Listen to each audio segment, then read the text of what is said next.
Hey Barça fans, if you're new here, don't forget to subscribe, hit the bell icon, smash that like button, and drop a comment telling us where you're watching from. In today's video, we've got something really special. We're taking a look at the reaction of Lionel Messi and Neymar to Barcelona's incredible La Liga title win. But first, we're going to watch a powerful clip of the English media reacting live to Barca's victory. And trust me, it's intense. Then, we'll dive into how two Barca legends, Messi and Neymar, responded to this amazing moment. Stay tuned, because their reactions will give you goosebumps.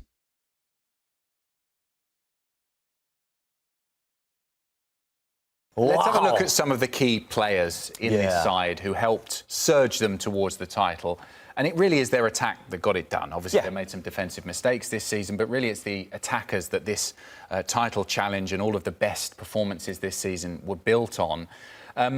The numbers that they put up this season were absolutely unbelievable. I know we can see some of the stats here, but who do you think is the driving force behind this attack? Is it Lewandowski, because he's obviously the man who leads the line, or is it some of these supporting cast players, the likes of Olmo, Raphinha, and Lamine Yamal? I think in the offensive side of the game, Raphinha's done an incredible job of being that leader alongside Lewandowski, obviously with a bit more experience. Danny Olmo has had his problems with registration. Obviously getting into the 11 was always going to be difficult for him, but he's in there and well and truly competing this season, as you can see by his numbers. And then you've got the youngster Lamine Yamal, who's putting up fantastic numbers, where at one point early on this season I was criticising he wasn't scoring enough goals, he wasn't having enough assists in the games. Then all of a sudden that comes together and you get this group of players who are really weapons.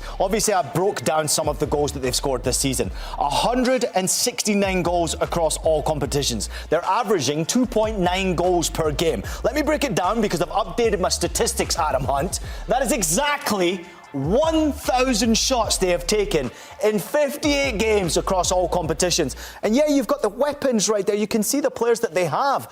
The dynamism, obviously, of a Danny Olmo. His experience and obviously his culture, the way he plays, it's very, very Barcelona, right? Obviously, he's a very important figure to what he has done previously in Barcelona before he left and then made his name elsewhere and now coming back.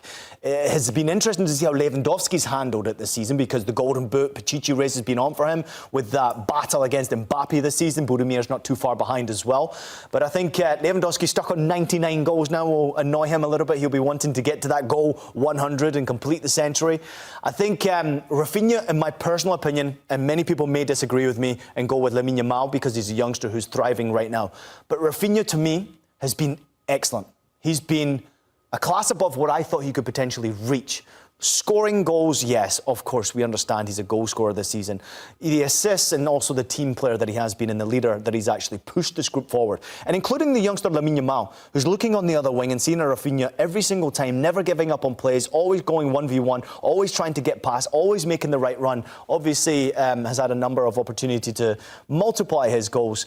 But to me, Raphinha's been the real standout performer. However, in the last couple of months, Lamine Yamal's goals, the stats have improved and got better and better. And right now, if you look at world football, as far as quality, he might be the best player in the world right now. There are other players that had to settle for substitute appearances, parts of the, I suppose, supporting cast. But Ferran Torres was someone who, particularly latter stages of the season, was able to step in when there were injuries and contribute some really important goals. Yeah, Ferran Torres, obviously Fermin Lopez, another one who stepped up there and obviously got an important goal against Espanyol to seal it up. I think Torres in particular, with Lewandowski's injury, a lot of people didn't expect to see if he could be that guy to really step up. He got double figures in goals this season. It's the first time he's ever done that domestically in a season in his career. So the potential's clearly there. Is it going to be long-term his position? I don't know, because Lewandowski scored 25 goals and he clearly is a clinical finisher with there's room for improvement from a Ferran Torres who can obviously get better. But across all competitions, to get 19 goals, you put yourself in contention to be that guy. I don't think Lewandowski needs to play as many games now, because you do have a Ferran Torres who, one, works hard, who, one, can create, he can provide an assist, but also clearly can score goals as well. So I think you'll see Ferran Torres get his opportunity next season to play more minutes than obviously Lewandowski did this season. I think Lewandowski needs to just pull it back a little bit so you protect him when it comes to the business end of the season. Because you cannot say to me that Lewandowski was not missed in that Champions League semi-final. He clearly was. Oh, he was, particularly in that first leg. We saw so many times the ball lofted in from Yamal and some of the other players. Called that out. How many times did you say that? That ball into that area was waiting for someone to finish. How many times? It was almost like they'd forgotten he wasn't playing and they were doing the same kind of ball into the box and he just wasn't there. They didn't have the same kind of attacking threat. Do you think Hansi Flick will at all try and refine the way that this team plays? We've seen this season it works well for them. This crazy gung-ho attacking style of football, you score 3, we'll score 4 kind of thing. Is he going to modify that to be a little bit more defensively solid, a bit more pragmatic next season, or is he just sticking to this? I went and dived into the stats just a little bit more because I want to just say some numbers that are absolutely crazy and stand out to me. If you look at what they did do, they scored at least 4 goals in 23 games this season across all competitions. That to me is entertainment at its best. Why do we watch this beautiful game? We watch it to see the goals being scored. We watch it to see the entertainment factor of it. They scored at least 5 goals in 11 games this season across all competitions. In fact, they scored 7 goals on 2 separate occasions. So, therefore, the goal scoring, I don't think will ever change. Offensively, I don't want to see it tweaked. I want to see it be exactly the same, if not better. There's room for improvement from Lamine Yamal. Didn't start the season off great. Obviously, his stats improved towards the end of the season. Lewandowski got injured. Can he do better? Ferran Torres got his opportunity. Can he step up more? Raphinha, even though he was excellent and consistent, can he do more? Yes, I think he can. Obviously, in midfield, I think they can contribute a little bit more. But you've got a quality player like Dani Olmo, who's obviously passing in behind. His passes into the final third just overtook Pedri for his passes into the final third across Europe's top 5 leagues. Way they play football offensively is very difficult to stop. So, offensively, I'm not changing too much, Adam. Defensively, that's the big question. Yeah, very much so. I mean, Pedri and Gavi's one who can't even get... Pedri, what a season for him. Gavi can't even get into the team, right? Because you've got Pedri back who's fit and healthy and just completed his 200th match for Barcelona. De Jong's been outstanding for them, bringing some sort of experience along that midfield line, which is absolutely needed. And he's been one player who really, I think, can still do a little bit more as far as goals and contributions. Only a couple of goals in the Liga, only a couple of assists from him. Can there be more from him? I think Pedri is a class above everybody else. If you're looking for standout performances, Lewandowski gets credit for his goals, obviously. I think Raphinha grabs a lot of credit before goals and assists, the contributions that he's put out there. And then Pedri's probably been the third player behind them, and only followed by Lamine Yamal. But this season in particular, Pedri from his position still managed 4 goals, 5 assists in La Liga, still got 2 goals, 1 assist in Copa del Rey, still got a couple of assists in Champions League, and he's someone who sits. He doesn't necessarily have to push himself forward. His passing ability is exquisite.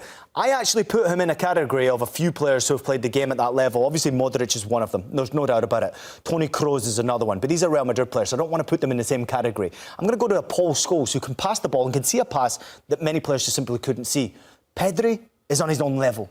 He plays a different game from everybody else in midfield. The way he sees movement, the way he expects, it's almost as if he knows where the player's off the ball, where Raphinha's going to make that run, where Lamine Yamal wants the ball. Does he want it to foot? Does he want it in behind? Where Lewandowski wants the ball, exactly where that pass should come. Exquisite player, world-class player. There's not many like him out there in the world football. I mentioned some of the defenders there, and I think that's the element of this team that I think Hansi Flick will want to improve and refine. There have been times when they have been caught out this season, hasn't he? Because of some of these players who haven't always been able to step up. And you know, necessarily the way that they play football, the fact that they want to score more goals than the opponents, that sometimes leaves this defence at risk of teams catching them on the break. But I think this will be where he perhaps wants to, you know, he's going to strengthen perhaps in defence, but also look at how can he work with some of these players in the off-season to make them just a little bit more solid. Yeah, I mean, we're all waiting and expecting that to happen. We're not hearing it from Hansi Flick. It's almost as if he's calm, cool and collective about playing this extremely high line that we all believe is vulnerable. The fact that they're scoring so many goals, of course, is fantastic. But yes, of course, they were exposed by Inter Milan. I mean, Inter don't score a lot of goals. They scored 7 against them because their game plan absolutely worked. But there's been a number of players who have been out injured. Obviously, Koundé has been out injured, and this guy Balde has been out injured. There's been 2 or 3 players who have really stepped up, obviously, in the centre-back position, who I think have done a really good job. Obviously, most recently it's been Christian who's come back, and Araujo has come back into it from injury as well. Barça has been excellent. I just think there's room for improvement across the board. They've conceded far too many goals. Far too many big games where they've conceded 2 or 3 goals and they've had to fight to score 4 or 5 goals to win games. That can't happen. If you look at this statistic, the hat-tricks that have been scored against them, in La Liga, obviously there's been a few hat-tricks scored against them, but I'm going to name 2 or 3 that have actually happened most recently. Benfica's Pavlidis scored a hat-trick against them. Yeah, of course, Borja Iglesias scored a hat-trick against them for Celta Vigo. We saw Mbappe score a hat-trick against them in Real Madrid. Serhou Guirassy scored a hat-trick against them. And I think in 3 of them, they won the game, right? So at the end of the day, obviously Barcelona went through against Borussia Dortmund as well. So they find ways to win. And defensively, it doesn't seem to me like that's the biggest problem. However, Tactically, if it's me, we're talking about, and I ain't no Hansi Flick. If it's me, I'd like to see a little bit more pace along that centre-back position. Christensen doesn't necessarily have that pace. Araujo absolutely has the pace. If he's fit and he's healthy, is he the guy? I don't know. I'd like to see a little bit more pace in one of those positions that can maybe help rescue them from a goal or two that they've conceded this season by that extremely high line. Let's just quickly talk about the goalkeeper, Wojciech Szczesny. I know we spoke about him on the show, didn't we, when he was signed? We thought, well, this is a bit of a weird one from Hansi Flick. Why has he gone for him? I mean, he was essentially retired. But actually, you can't really criticise... I mean, he did make a couple of mistakes, but largely, it was his experience that helped this team. His experience was excellent because he played sweeper-keeper in a position that he's not so familiar to playing, right? And as you mentioned, he was retired. He was relaxing and enjoying retirement until this call came from Barcelona that they needed a goalkeeper with experience to play this type of style that Hansi Flick requested. Positionally, you need to have experiences there. You need to know when to step up, when to sit back, when to be on your line, when to be at the top of your box, and when to be outside your box to be that sweeper-keeper. These statistics are outstanding. 20 clean sheets in this Barcelona side is some achievement across all competitions. Yes, he has conceded goals, 36 goals. Of course, they've won a lot of games and conceded goals in high-scoring games. That will naturally happen. But the fact that he came off the beach and managed to put out a performance like he has done and won a domestic treble is really special for someone like him. He almost won a Champions League trophy as well. He is an absolute superstar. But no superstar is bigger than Hansi Flick. What he did do when he first arrived at Barcelona is he said, we're going to change one important factor that's been a big problem at Barcelona, especially in the previous generation. Discipline. Talking to referees, arguing back to officials, arguing with people who are in and around that penalty box and obviously players who are sitting on the bench, arguing with people around, just trying to get a disagreement going. Discipline was always going to be key. Limiting the yellow cards. I think it's only 50 yellow cards they've got. Only Real Madrid can match that for fewest yellow cards in La Liga this season. Hansi Flick has changed the discipline. The discipline has affected their mentality. The mentality has boosted their performance. He's the ringleader, Hansi Flick. Good luck to everybody trying to stop this guy next season. I just don't think it's possible. Yeah, and what a season it's going to be. Barcelona beats Espanyol and wins La Liga. Lamine Yamal shines. Again, Barcelona defeated Espanyol 2-0 this Thursday at Cornellà El Prat and secured the Spanish league title in the 36th round. Lamine Yamal and Fermín López scored the goals that earned Barcelona its 28th La Liga title. Yamal's goal, the opener of the match, was a stunner. The winger drove down the right inside and blasted a rocket into the top corner past goalkeeper Garcia in the 8th minute of the second half, following a tense first half with few chances. Before anything else, I want to thank you for watching our video again. And if you're new here, welcome. Subscribe to the channel to stay updated on all the latest Barça football news. The Catalan derby started off tense. Just before the match, a driver ran over several fans near the stadium. Police confirmed it wasn't intentional and that 13 people sustained minor injuries. On pitch, the game was paused for 3 minutes early on due to a disturbance in the stands. The broadcast didn't show the footage clearly, a standard practice when fans to invade the pitch. Once the ball got rolling, Barcelona controlled possession, but Espanyol created the better chances on counterattacks. In one of them, Puado went one with Szczesny. The Polish goalkeeper made a fantastic save. Barca's attack struggled in the first half. With Dani Olmo uninspired and Raphinha and Yamal tightly marked, both teams went into time lock at 0-0. After the break, Lamine Yamal scored a world-class goal and brought the title closer. Barcelona began circulating the ball with nearly 80% possession, completely controlling the game. There were still a few moments in the final stretch, including Cabrera being sent off for punching Yamal in the stomach. Without much danger, Barca simply held on to possession, waiting for the final whistle. In stoppage time, Fermín López received a pass from Yamal and sealed the 2-0 win and the league title for Barcelona in the 2025 season. With the result, Barca reaches 85 points and can no longer be caught by second-placed Real Madrid. After the title and many celebrations, the legendary Lionel Messi took to Instagram to congratulate Barcelona for their La Liga triumph this Thursday, May 15th. The Catalans won the derby against Espanyol 2-0, claiming the trophy for the 28th time. "Congratulations," Messi wrote, followed by emojis in the club's blue and garnet colors. The Argentine, Barca's greatest icon, currently plays for Inter Miami in the U.S. In 2021, after 17 seasons, Messi left Barcelona. became one of the club's biggest legends and still holds the record for most appearances in a Barça shirt, 78 in total, and for the most goals scored for a single club, 672. During his time at Barça, he won 35 trophies, the most in the club's history. Among his many achievements are 10 La Liga titles, showing his domestic dominance for over a decade. He also won 7 Copa del Rey titles and 7 Spanish Super Cups, often playing a decisive role with goals and assists in key matches. But after that glorious era, Barcelona went through a tough period of disappointment and financial problems that seemed never-ending, until a light from La Masia reignited the club's hopes. Lamine Yamal has been dazzling the world game after game and keeps breaking records. One of his most recent achievements came against Inter when he became the youngest player ever to score in a UEFA Champions League semi-final. At just 17, Barca's wonder kid is already drawing comparisons to Lionel Messi and other legends, thanks to his explosive start and clutch performances. A two-time La Liga champion, Copa del Rey winner, Spanish Super Cup, and Euro winner with the national team, Yamal is already racking up incredible stats records. In my view, Lamine Yamal is without a doubt one of the biggest sensations in world football today.